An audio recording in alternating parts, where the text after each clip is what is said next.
What's going on, guys? It's the Bigs Podcast. It's episode number 6, and today we're talking the hot stove and the hot start immediately following the World Series. With me, as always, my co host, my best friend, and the reigning, defending, undisputed world heavyweight champion of the Bigs, a 3-time champion, and our commissioner, Ben Nisman. Benny, we're doing this old school. It's you and me.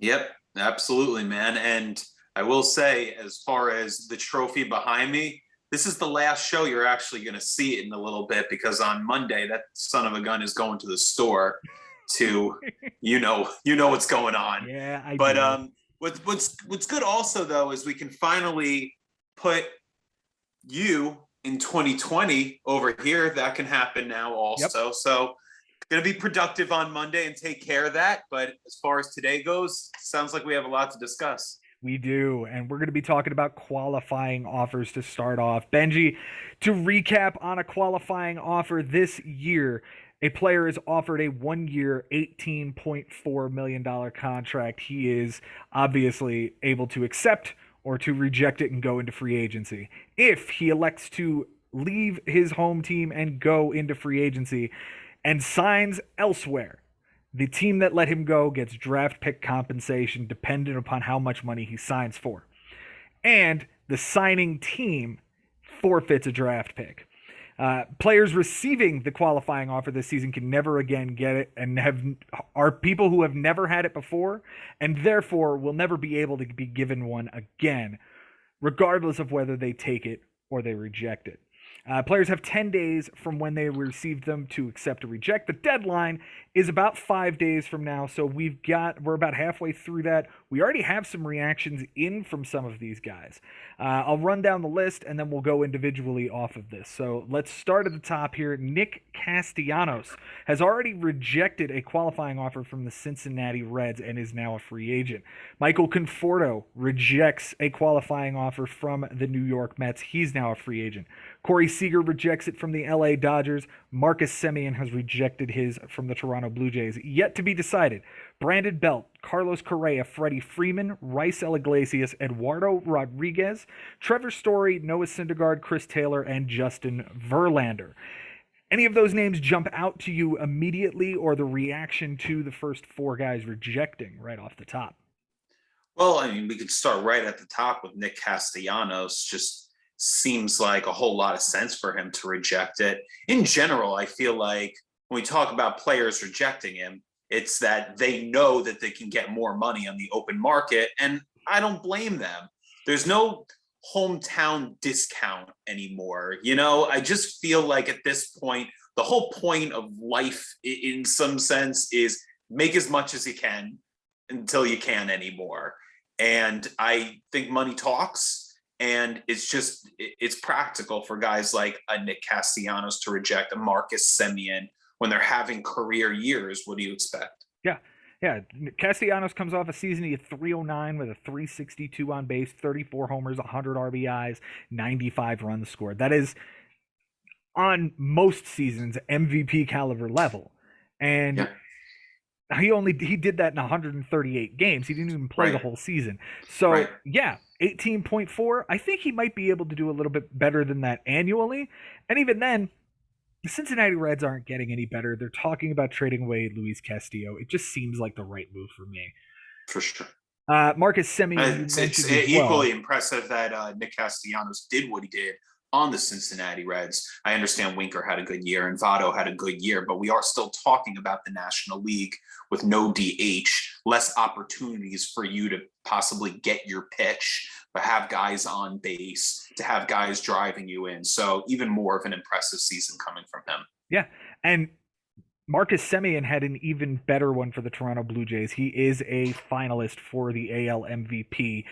He hit 265 with a 334 on base, 45 homers, 102 RBIs, 115 runs scored, and 15 steals. It is by every measure a career year for him. And now he walks into free agency. And 18.4, I would be shocked if he was getting less than 25 a year. And Oh because yeah. he's only 31 when the season starts, he's already 31 now, actually. his age 31 season, I would imagine it's going to be at least a 5-year deal for him, at Yeah, least. yes. And I think 25, I think you're selling it short. I think it might be closer to 27 or 28 or more. Sure, sure. Michael Conforto, how do we as Mets fans feel about Michael Conforto potentially having played his last game in a New York Met uniform, Ben? I would like to see him back for the right price, Joe. But if it's not going to be for that, with all due respect, good riddance. Like, good luck trying to make it work on another squad. He's certainly young enough to still turn his season around. I believe he's 29 going into next season. I could be wrong, but He is, yeah, no, you're absolutely right. He's 29 opening day of spring training, which is March 1. right. So going into his 29-year-old season, it's certainly a guy that could still hit his prime for the next 4 or 5 years. I don't blame the team for taking a flyer on him, but annually, after the season that he had, and after really, Joe, the career that he's had, you know, at one point, Sandy Alderson said something about Conforto, saying, "I mean, the career it speaks for himself. It speaks for itself." What exactly are you talking about? Like, are you talking about just a short 2020 season or a spurts that came out of a decent 2018, maybe, or 2019, whatever that season was that was fairly strong when he I had like mean, 30 home runs? yeah, so he had 33 and 92 with a 257 batting average and a 363 on base percentage in 2019. That's his Okay. best full season by far. Like 28 and 82 in 2018 with a 243 batting average. Like, that's not good. That's not all that great. Lifetime Right. 255 batting average. Like, he's a guy who can walk. He can take a good number of walks, but I mean, this just feels like Carlos Santana light. Like, this is just kind of weak stuff that I think we could get in free agency or through farm system at a lot of cheaper rate. Now, I Yes. respect throwing that offer out at him and going, okay, here's a 1-year prove it deal, right? 18.4 is nothing to shake a stick at, but here's a 1-year prove it deal. I think he wants a long term deal because, let's be honest, he's 29. If he has another year or two like he just did in 2021, I don't know that he's like even going to get major league offers if he goes year Right. to year. Right. I see what you're saying. And over getting a multi-year or 4 or 5 year contract, he will ultimately make more than 18. Right. But dude, if I'm him, I would have taken it. Like, I would have said, okay, let me take the 18 and a half and bet on myself. Because That's 18 and a exactly. half for 1 year, like, I don't think he deserves that. To No. be honest with you, I don't even think he's worth 15 a year. So, I mean, someone's going to do it. Always, it seems Yeah. like some team will finally like say, okay, we need an outfielder that badly. Yeah. Let's go and get him. But I just don't think he's worth the money. Right. Right. Corey Seeger from the LA Dodgers rejects the qualifying offer, coming off of a 306, 394 on base, 16 homers, 57 RBIs, only 95 games. And if we're honest, he's really not been the pinnacle of health in his career. So somebody is going to sign up to take this kid. Now, granted, he's 28. He's 27 now. He's going to be 28 in April. He's in the right part of his career to buy in on this kid. I know you like the fit of Corey Seager in pinstripes. Um, so do you blame him for not taking this?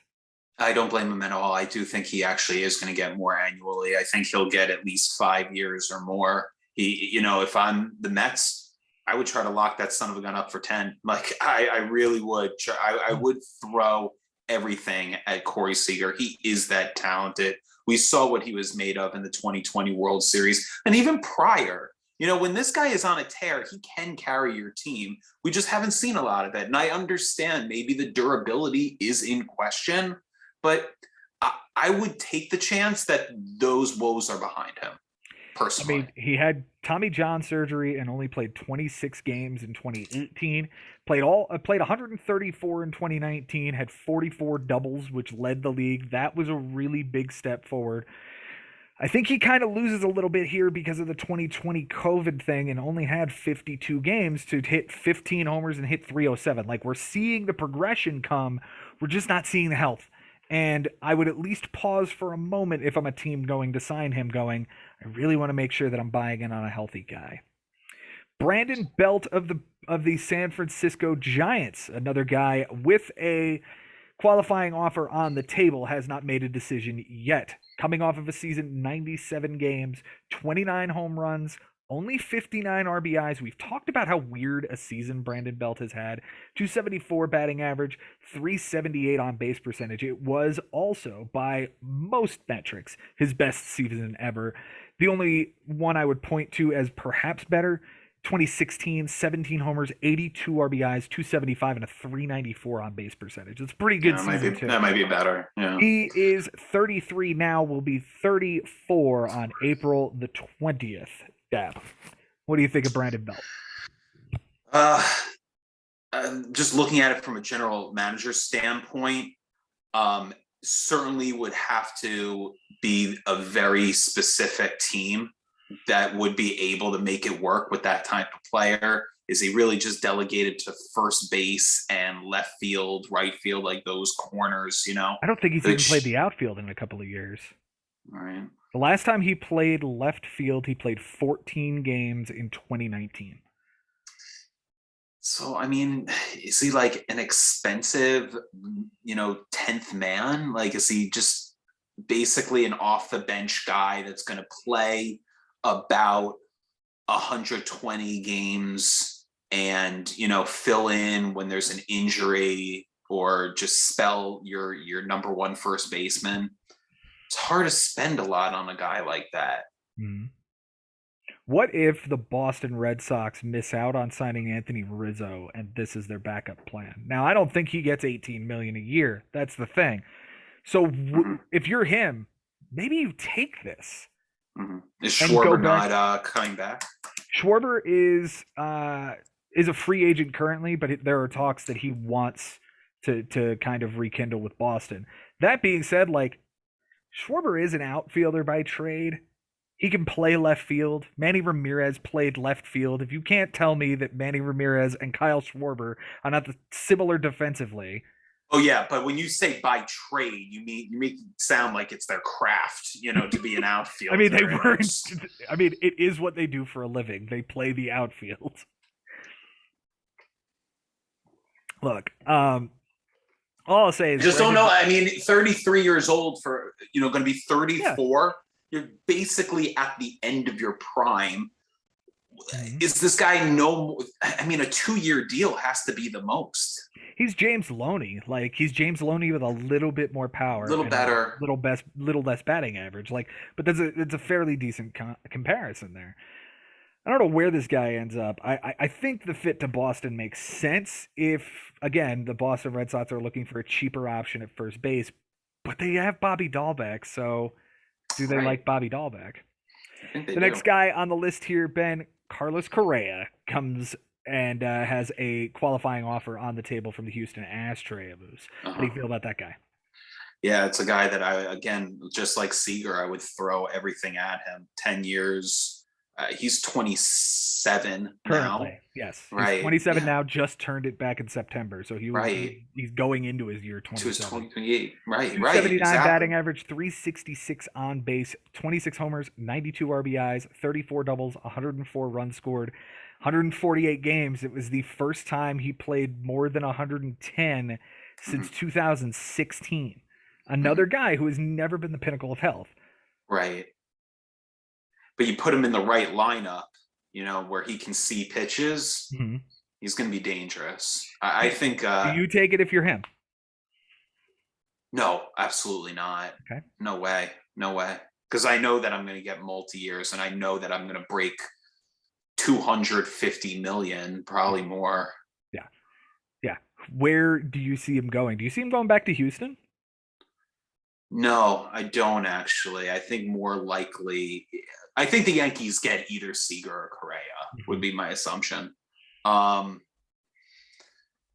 I guess the Dodgers would just settle with just having Trey Turner play shortstop now. Yeah. And that's going to be just their thing. What about the Cubs?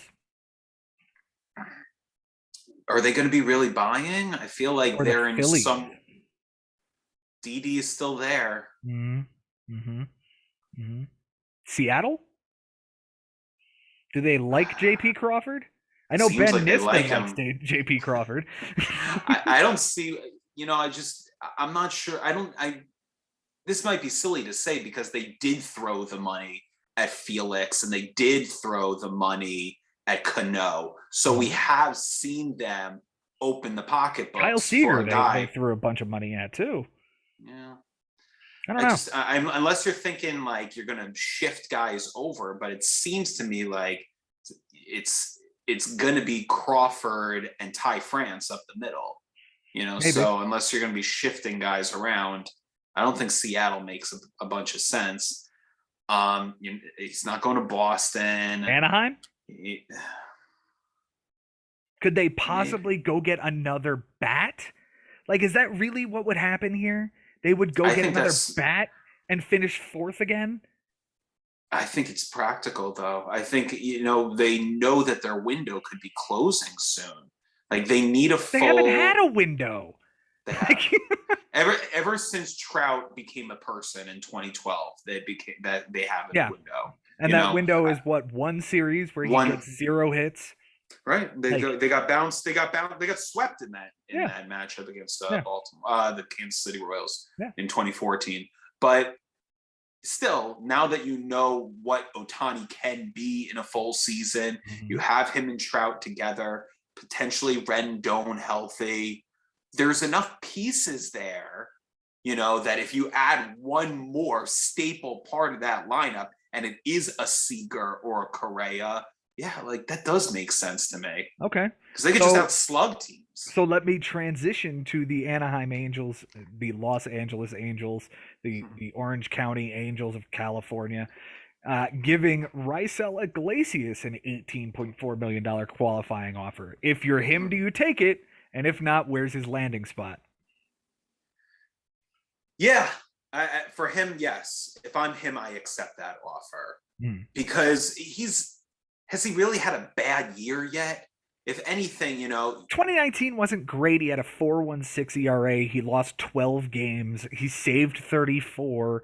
That wasn't good. But he's a lifetime 3.06 ERA coming off of this year, 2.57 ERA, 7 wins and 34 saves, 70 innings and 103 strikeouts. That's a pretty damn good season. For a bad team, still swing 34 saves. Yeah. To me, I would bet on myself. I would say I should be able to convert at least 30, not lose my job. That's a big part of it. Because we see closers lose their jobs. If that happens, then he's screwed. But I would bet on myself, assuming the Angels can be better, give him as many opportunities as possible. They can't possibly. I couldn't imagine they would be. Trout out for 5 months. Rendon just an absolute brittle, broken human.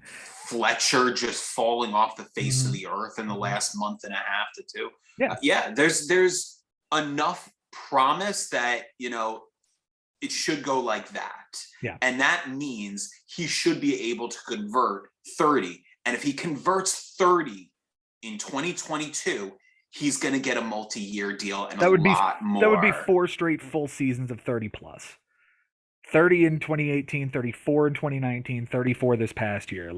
He does it again. He's got a huge, huge deal on the table in front of him. Yeah, I would do it if I'm him. All right, Freddy Freeman from the world champion Atlanta Braves. Obviously, he more than likely is going to reject this. Coming off of this year and being the 2020 MVP, let's not forget that. 300 average, 31 homers, 83 RBIs, 393 on base, 120 runs scored. Oh yeah, and he chipped in 8 steals just because why not? 159 games. He is the pinnacle, absolute modicum of health. 162 in 2018, 158 in 2019, all 60 in 2020, 159 this past year. Right. 32 years old. Yes. So it's hard to see him playing anywhere right? except Atlanta. So But they in just won order, the World Series. Like they won their ring. right? So if you're So gonna go, now's the time. I completely agree, because as far as from an organizational standpoint, you got what you needed out of him. And if they break it all up, a la the Marlins did, and many other organizations do after they win it, all the Kansas City Royals, the list goes on. However, what you're saying to your fan base by not bringing back your franchise player, it could turn some ugly heads. But you So won the World Series without your other franchise player. And this is becoming Ronald Acuna's team very, very quickly. soon, I think there's something to the idea that, you know what? Plus, we know Atlanta's notoriously cheap. They're going to pay Marcell Ozuna for the next 3 years to do absolutely nothing for them. They've already got that money tied up. It's hard for you to turn around and then say, "Okay, Freddie, here's $200 million for the next." oh, it's going to be more. I would It's going bank to be on it. more. Yeah, it has to be an 8-year deal, right? Like he's 32, Yes. you got to pay him till 40. Absolutely. I don't know. What do you think's going to happen? What if he goes to Boston? Like, what if he shows up in Boston? They kind of need a lefty, don't you think? Of course, but So- I don't know. Something tells me that Atlanta will say, we still have a window here. Mhm. Ozzy Oh, no Albies doubt, is no doubt. Ozzy Albies is there on a very favorable contract. He's got $7 Uh, million until like 2027. It's Right. disgusting what he. I know. I know, but for someone like him that's so young, like Evan Longoria said this about Matt Moore. You don't turn down your first fortune. It's True. At some point, like while you're still young, if you bring it through your contract, you're going to cash out in your 30s, Yeah. which is what the plan would be for someone like Ozzy Yeah. Albies. Once he gets into free agency, I can't imagine the kind of money that's getting thrown around for baseball players when we get to that point. Yeah. So The Braves have won this this championship without Mike Soroka or Ronald Acuna. Yeah. So yeah, their window's still there. But if I'm the Braves, I may just sit there and go, yeah, we won it without two of our best players who are coming into their prime. We could use this money and go get another pitcher. They could go sign Max Scherzer or someone of that ilk, right? I don't know. I'm just saying. I don't know if that's as valuable. I don't as think having I'm Freddie. with you. I'm with you on that. I could not possibly fathom Freddie Freeman playing elsewhere. I'm just saying it's not unrealistic.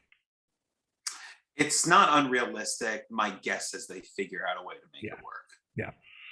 Eduardo Rodriguez gets one from the Boston Red Sox. How do we feel about Eduardo? I happen to love this guy and think he's an incredibly talented pitcher.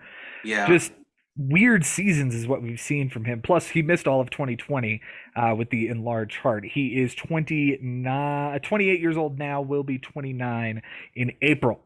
Coming off of a season, 157 and 2/3, 185 strikeouts, 13 wins, 8 losses, 4.74 ERA. It's the ugly number. That is it's an ugly number. But what it is it's a number 4 starter, right? Mm-hmm. Or a bad number 3, I guess. I mean, I guess that's kind of what he was in Boston anyway, with like Sale and Evaldi and then him. Like, I like the strikeout to inning ratio. Sure. Does he make 18.4 a year? Does he deserve that? I think that number is like right around probably what he would get on the open market. And if you then to me it comes down to like, how much do you believe in this group of Boston Red Sox to go back as deep as they did into the playoffs next year? And if the answer is that you believe in it, then I think you take the deal, bet on yourself, and go get a big contract after next year. But there's some, and especially coming off of a year where you threw to a 4.74.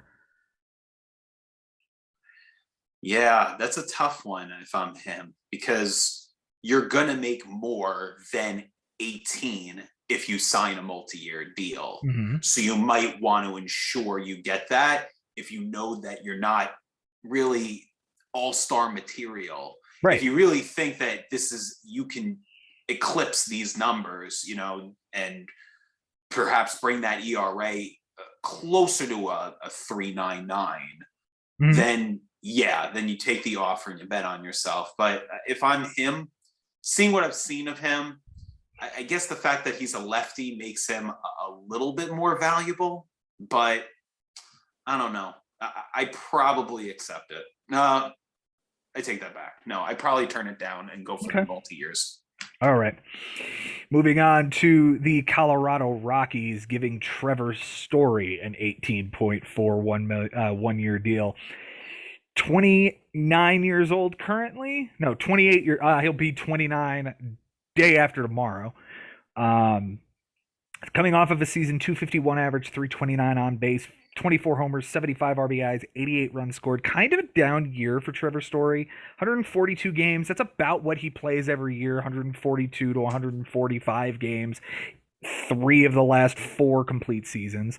I think he's going to make more than this, but more than anything, I reject this because fuck you, Colorado. Like this organization trading away Nolan Arenado and paying the Cardinals $50 million to take a generational talent that you swore you would build the team around. And Trevor Story was supposed to be the next piece there. And then you go get nothing for Trevor Story at the deadline. In fact, you did nothing at this year's deadline. You didn't trade away John Gray, whose contract was expiring. You didn't trade away Trevor Story, whose contract was expiring. You didn't go get rid of Charlie Blackmon, who, other than his option, his contract is expiring. You didn't get rid of any pieces to make your team better in the future. Instead, you just said, I'm good. Thanks, though. I would absolutely have rejected this the moment it came across my desk. Trevor Story deserves better than Colorado. Yeah, he's a guy that's certainly going to command, I would say, something like 22 to 24 a year. I think his talent has shown that he deserves that much. The biggest question, can he do it outside of Coors Field for a full season? That's going to be the one thing that scouts and GMs are like, I'm not sure. Obviously his numbers are better in Coors. Obviously incredibly better. Yeah. So in Coors for his career, 303 batting average, 369 on base percentage, 95 home runs, 279 on the RBIs, 42 steals in 375 games. Okay. Away from Coors, 241 batting average, 310 on base percentage, 63 homers, 171 RBIs, more steals, fine, in 370 games. Wow. It's the exact same. Yeah, it's the exact same number of games. 30 fewer homers, 100 fewer RBIs, a 60-point decline on the batting average, almost 60-point decline on the on-base percentage. And for what it's worth, like 70 more strikeouts on the road. Either way, Trevor Story deserves better than what he got in Colorado. That's obvious. But I think he's definitely the third best shortstop on the market right now. Well, my question to you is, do you think in 2022, if he accepts this qualifying offer, does he put up better numbers than he put up in 2021? Maybe. This was a pretty down year for him. Each of the previous 2 full seasons, so I'm talking about 19 and 18, he went 35 plus, 85 plus home runs and RBIs, and a 291 and 294 batting average, respectively. Like, this was a dude that we were like, okay, yeah, we know what we're getting out of this guy. Plus, 23 and 27 steals, respectively. 111 runs scored in 2019 was enormous. He finished top 12 in the MVP that year. I just look at this past year and go, okay, that was kind of a bad year. If he goes back to regular numbers on an $18.4 million deal, yeah, maybe he cashes in bigger, but there's just one thing that's not in Colorado anymore, and that's that guy who was putting up 40 and 100 with a 300 batting average for about half a decade there. That guy's not there anymore, and Colorado's not going to spend to replace that guy. They're just going to point at Ryan McMahon and go, yeah, that's the guy, right? I don't know. It's a good question. We haven't really seen Colorado over their time as a franchise since '93 or whatever. Them really dropping a lot on one particular. I guess Matt Holliday. Is Maybe, that one guy? maybe. I'll look that up. I think that's the only guy. Like, I mean, the Arenado deal when he signed it was a big deal, but then you traded him off 2 years later. So what's the point? Helton might have been locked Maybe. up for a long time. Maybe. Either way. Moving on. How do you feel about Noah Syndergaard possibly pitching his last game in a New York Mets uniform? I'm okay with it, Joe. I really am. He hasn't shown me enough durability. Looks like he could potentially be a body type that does break down. Saw one very impressive year from him in 2016, him coming into his own in that year, and certainly impressive, but I don't even know if at his best, like he's worth like a big time contract. 18 million, sure, but to be honest with you, I'd rather delegate that money elsewhere. You get totally burned if you give him 18.5 million, he accepts it, and then he gets hurt again. Like it doesn't seem worth it. Yeah, I'm with you. But I do understand the logic of throw this 1 year deal at him. If he takes it, well, then we've got a depth piece potentially that could be as high a ceiling as a number 2. Yes. And if he balls out and does that, then your team probably succeeds. Right. And if he does, and he gets what he wants, which is a big deal after that year. And he gets the opportunity here on a 1 year prove it deal. That you do it, go get your deal. And if you fail, well, we gave you 18.4. Right. I think this is a nice marriage. I think he should accept this. I think take the deal, prove yourself, and then go get your big deal. And if you fail, okay, the Mets will just go, yeah, okay, it was just money. Like, it was 1 year.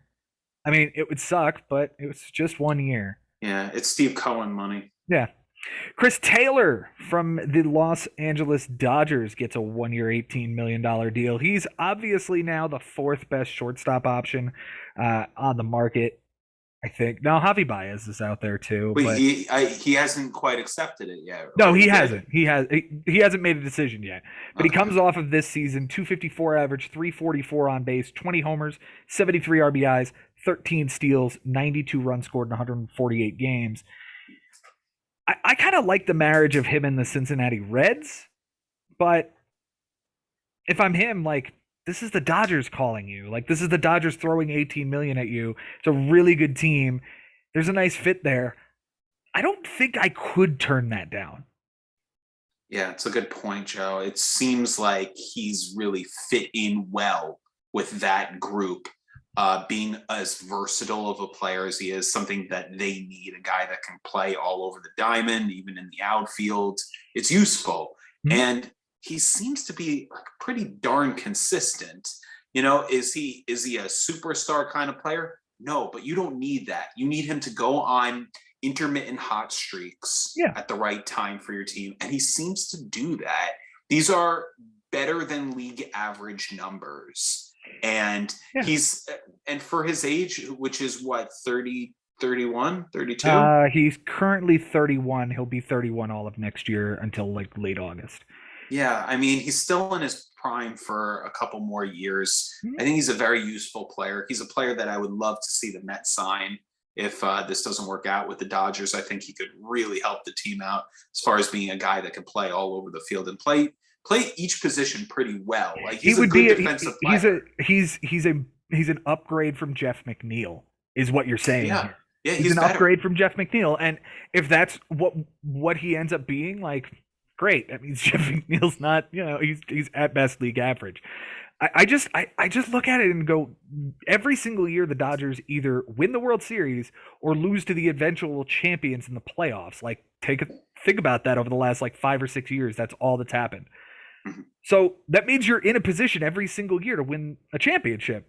Take this deal, Chris Taylor, and prove it next year, and then go get a big deal. The final guy to receive a deal, and this is an interesting one, Justin Verlander, coming off of Tommy John surgery, 18.4 for 1 year from the Houston Astros at 40. Yeah. If I'm him, I jump right on that. Yeah, I don't hate the idea. Um, the last full season he played, 2019, he only went Cy Young. he only won the Cy Young and went 21-6 with a 2.58. Like he's still got like so long as this didn't destroy his arm, and it's a good marriage. Like Houston kind of needs some pitching. They were just in the ALCS. It's a good marriage. I like the idea. Ben, there's a bunch of guys who didn't get a qualifying offer this year that were pretty surprising. I'm going to just list off some names here, pick out whichever one you think is a good one to talk about. Clayton Kershaw, John Gray, Mark Canha, Steven Matz, Avisail Garcia, Anthony DeSclafani, Alex Wood, Tommy Pham, Michael Pineda, Andrelton Simmons, and Carlos Rodon. Where do you want to start on that list? We might as well start at the top. That's the one that's most interesting, right? Right? Could you imagine Clayton Kershaw in another uniform in 2022? No. I couldn't either. And yet, he's an unrestricted free agent now. 3-time Cy Young winner, an MVP, 5-time ERA champion, an 8-time All-Star. What do the Dodgers know about him right now that we don't? Exactly. Because the Dodgers, honestly, like they most of the time do not miss. I would say it's a very like their batting average would be in the 900s right now. Like they don't miss. Look, they got rid of Yasiel Puig, and we were all like, "What the hell is this?" That's a thing that happened, right? Matt Kemp is another thing that happened. So like Max Muncy in the other direction. Like these are the examples of the ways they hit. And all of a sudden, Clayton Kershaw is a free agent at 33. He'll be 34 to start the season. I mean, look, I think any team would, jump at this guy if they know the whole medical history and what's coming. Is he ready to break down? Like, what is going on that he's not for sure a Dodger next year? 2,454 innings on his arm for his career. Last year, 121 and 2/3, a 10-8 record, a 3.55 ERA, 144 strikeouts with a 1.02 WHIP. It was a good season. It was just 121 innings, and we've kind of been seeing a downtick in his innings for a few years now. Absolutely. Yeah. Don't know.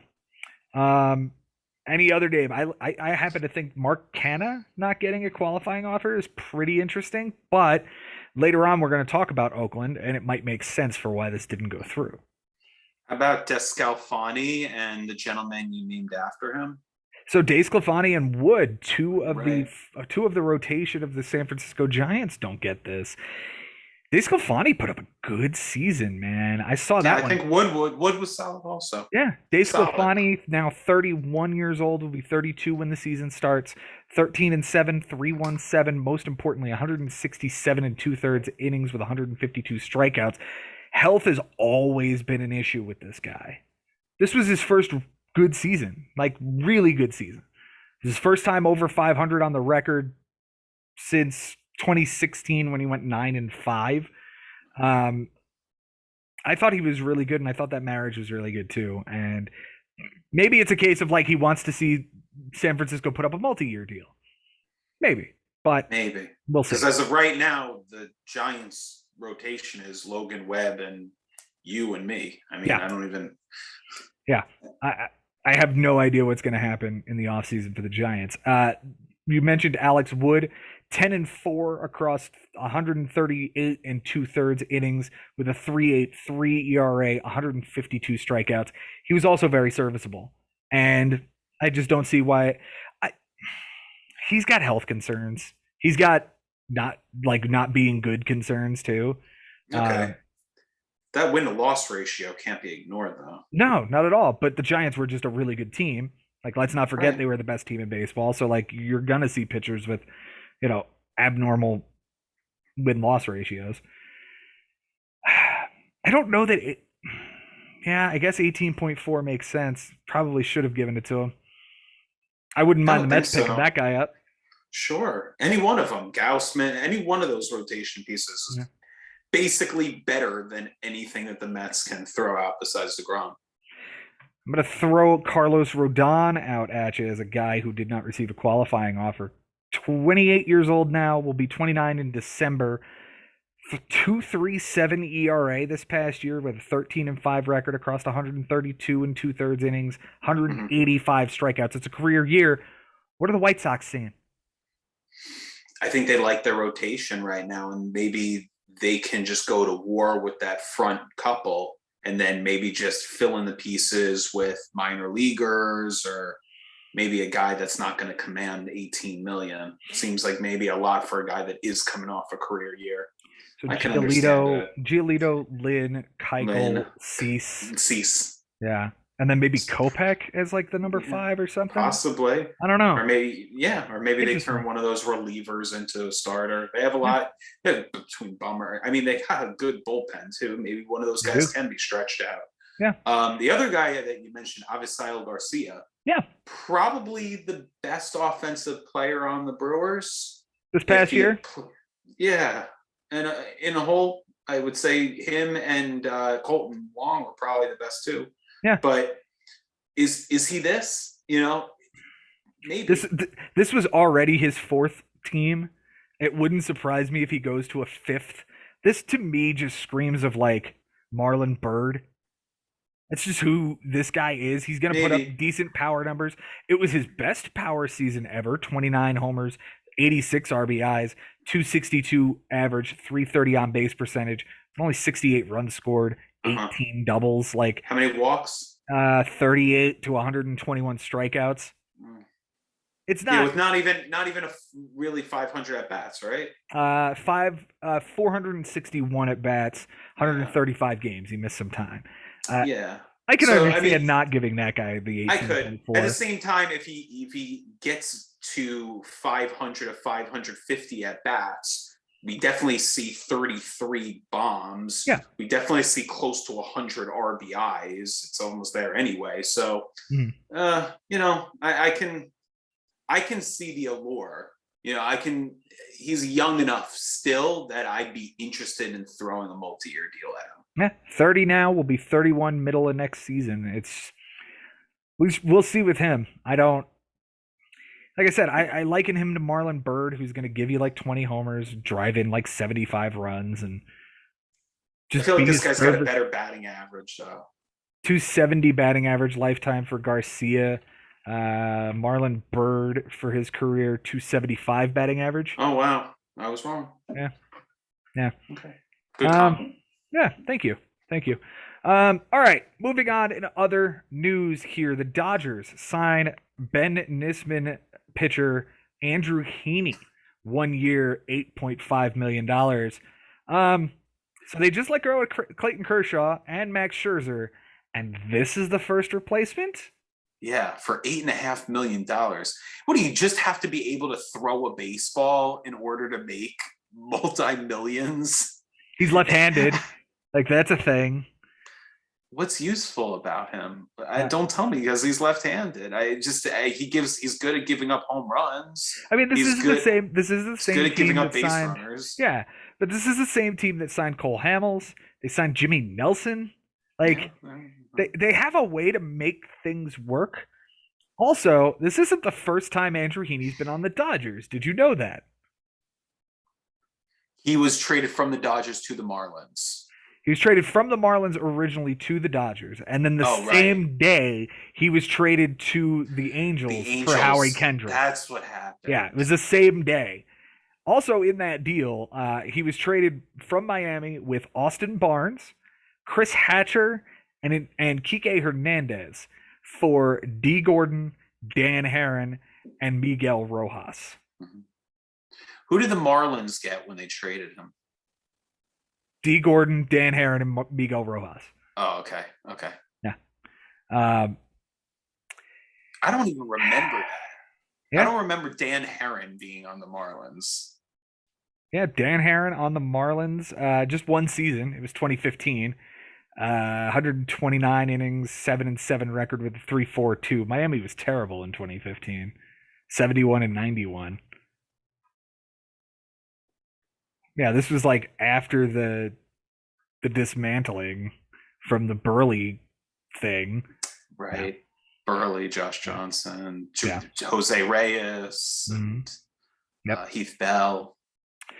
JD Martinez is going to be staying in Boston. He could have opted out of a 19.35 million per year for the next, I think, 2 years.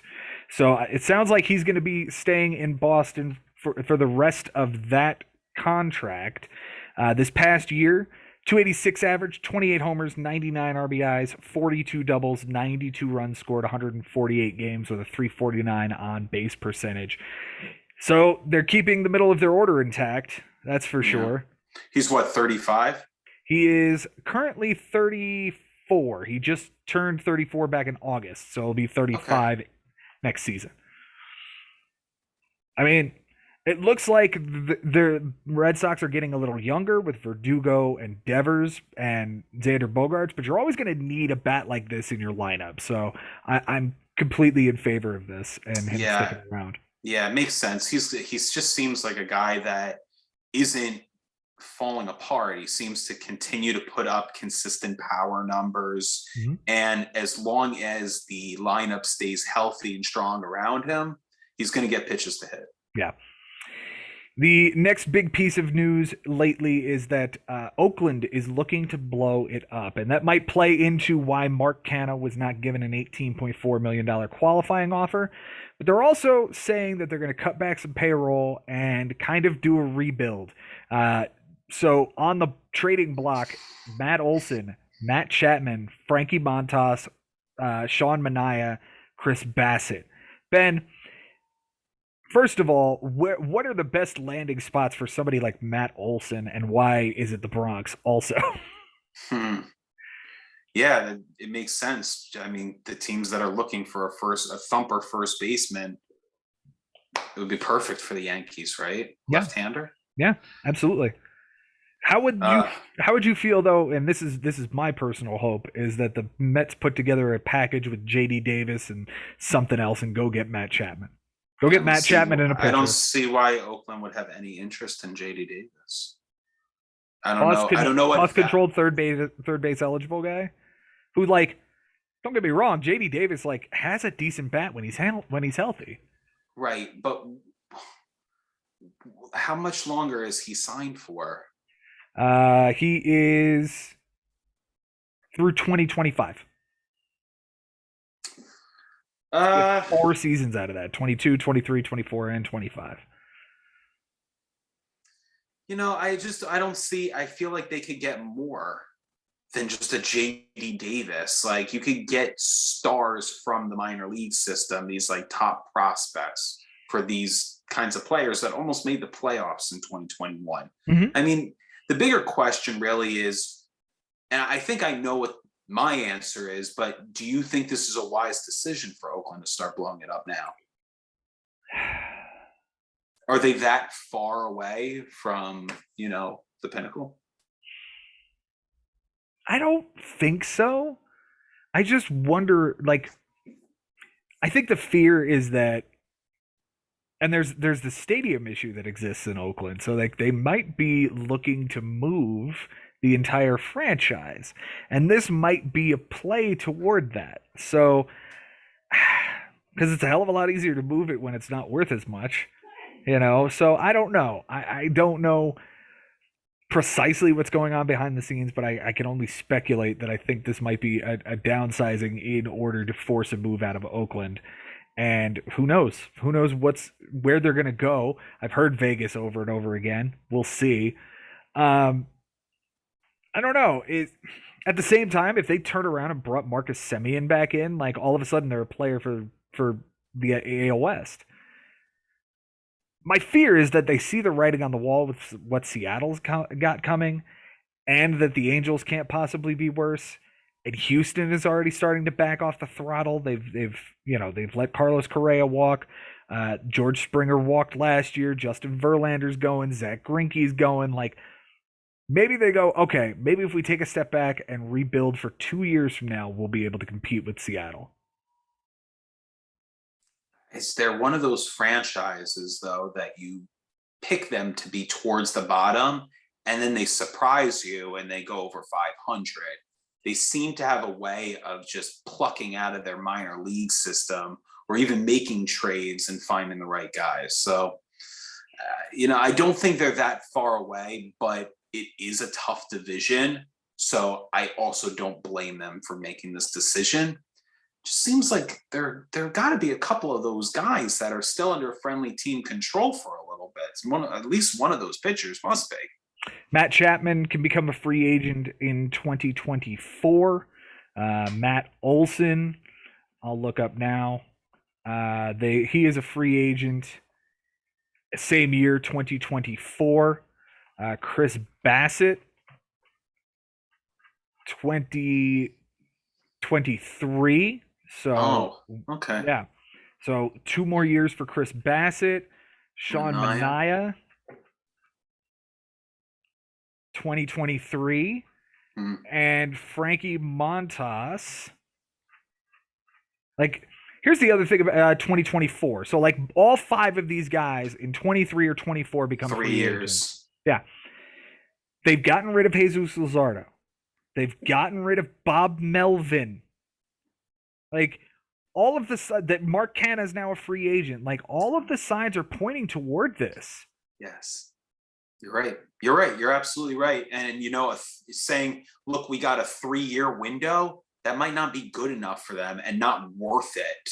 Right. To keep it when they could just start fresh, shed some money in the process, and tank for a few years. It's not illogical. No. Former Oakland Athletic Joakim Soria has retired from Major League Baseball. Benjamin, what's your favorite Joakim Soria memory?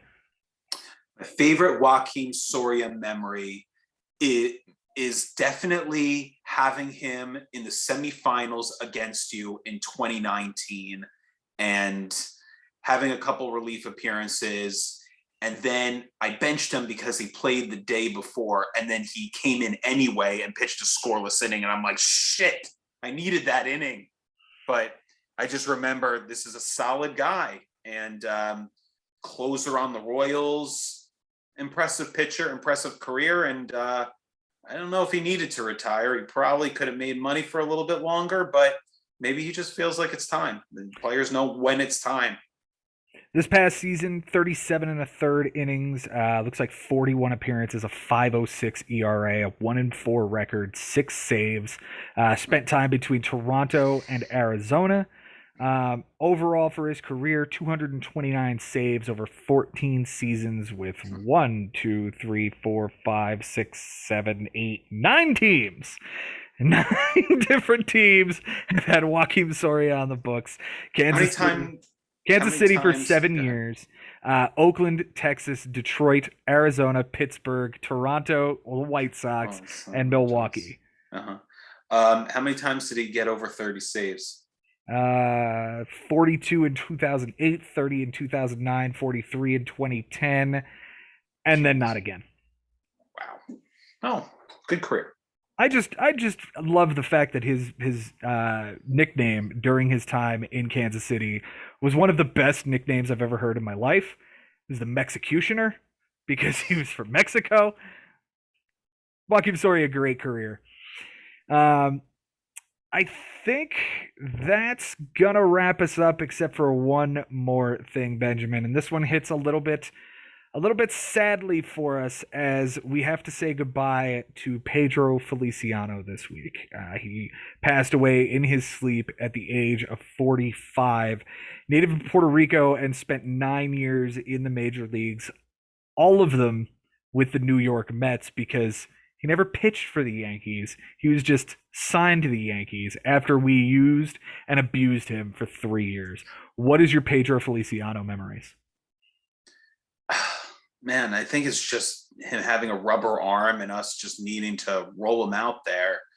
And it's just a shame that we really didn't get to really utilize how great his talent was in playoff scenarios. I do believe he was on that 2016, He but was. aside from that, that was it, man. Like, we still used and abused him. The Mets still were under 500, and this guy was always good. There were a couple seasons you could say Pedro Feliciano is the best player on the New York Mets. You know, there's certainly a couple of seasons where you probably could say it, and it's horrible. It's just a horrible story. The fact that I heard stories that he had a hole in his heart, and the doctors basically said that it's not life threatening. Well, Here we are. I'm not a doctor, and I don't know the reason why he passed or if this had anything to do with it. So I'm not going to speculate. But I do know that doctors do make mistakes, and it would be a damn shame if this is the reason why. If it's something that was preventable, if the diagnosis was better. Pedro Feliciano had 85 or more appearances in 2008, 2009, and 2010. And then he missed all of 2011 and 2012 while signed to the New York Yankees. Came back in 2013, pitched 25 games for our Mets. It was only 11 and a third innings because he was the type of guy at that time, at that point in his career, that was just it was one lefty guy, right? And here we are. We're talking about the final memories of this guy. He was really good. He was really good during his career, lifetime. He is a 3.33 ERA, 22 wins and 21 losses, only 4 saves on his career, 383 and 2/3 innings, 350 strikeouts. Pedro Feliciano, may you rest in peace, my friend, and thank you for your service to the New York Mets. Yeah, Benji.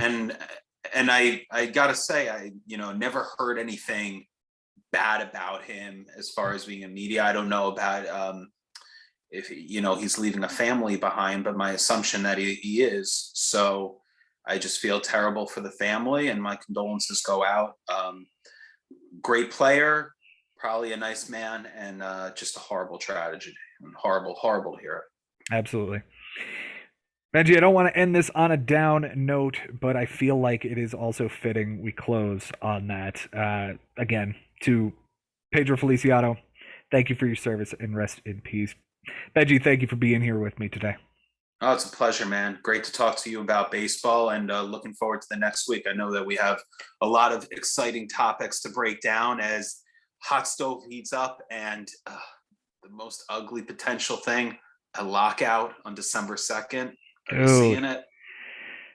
We are only 3 weeks away from that point, and there's going to need to be some serious talks on a lot of serious subjects. We shall see what will happen. We're going to break down a lot of that and a lot of the things to be decided at the CBA. Of course, as guys continue to make decisions about their qualifying offers and where they're going to play, those will certainly be things we'll be talking about. And of course, we've got position rankings. We've already done second base because reasons. So maybe next time it's left field. Who knows? Ben, thank you for being here, and thank you guys all for being here. If you are not subscribed to this YouTube channel, please click below, subscribe, ring that bell so that you know every single time we upload a video. To those of you listening on Spotify, Anchor, Stitcher, Google Podcasts, Apple Podcasts, wherever you hear your podcast, thank you so much for being here. Go ahead and give us a follow and share this with your baseball league. I think that's going to do it. Follow us on TikTok and Instagram. And until next time, guys, it has been real, it has been fun, and it is always real fun in the bigs. We'll see you next time.